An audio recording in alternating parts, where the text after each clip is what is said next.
دا مخامخ چې تاسو ته ښکاري زما شاته دا مسجد الکوع دی. دې ته مسجد موقف هم ویلی کېږي.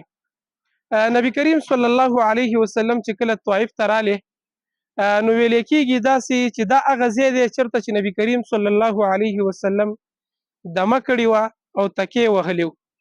نو د دې د وجې نه دې ته مسجد الکوع هم ویلی کېږي، مسجد موقف هم ویلی کېږي. خو په هغه وخت کې په دې باندې مسجد نه و. وروسته بیا په دې باندې مسجد جوړ شوی دی، خو د دې آبادي دا پخوانۍ او مخکینۍ آبادي ده. دا مسجد په دې باندې پخوا هغه جوړ شوی دی، ډېر وخت یې کېږي د دې مسجد هم.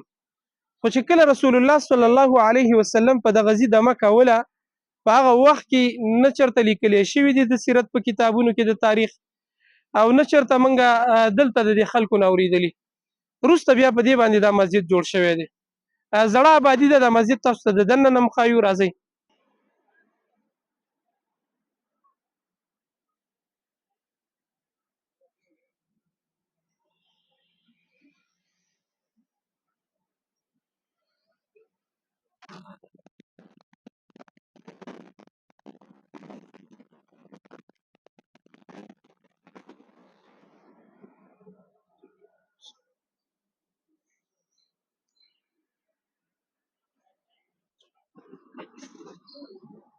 دا د هغه جومات دننه حصه ده، که تاسو ته ښکاري.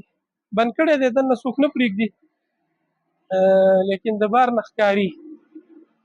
او دا مسجد د جبل ابو زبیده په څنګ کې بالکل واقع دی. دا جبل ابي زبیده دی. دا ځای نه که تاسو ته ښکاري. وروسته په دې باندې جومات جوړ شوی، ما په اول کې هم ویلې. بعضې خلک دلته راځي او د دې خبرې ورته پته نشته. د هغوی دا ګمان دی او دا سوچ دی چې ګینې نبی کریم صلی الله علیه وسلم په دې مسجد کې مونځ کړی دی. نه، دا په هغه وخت کې مسجد نه و. دلته صرف رسول الله صلی الله علیه وسلم دمه کړې ده، او د هغه دمې نه پس په دې باندې بیا جومات جوړ شوی دی. مسجد الکوع او مسجد موقف هم دې ته ویلی کېږي.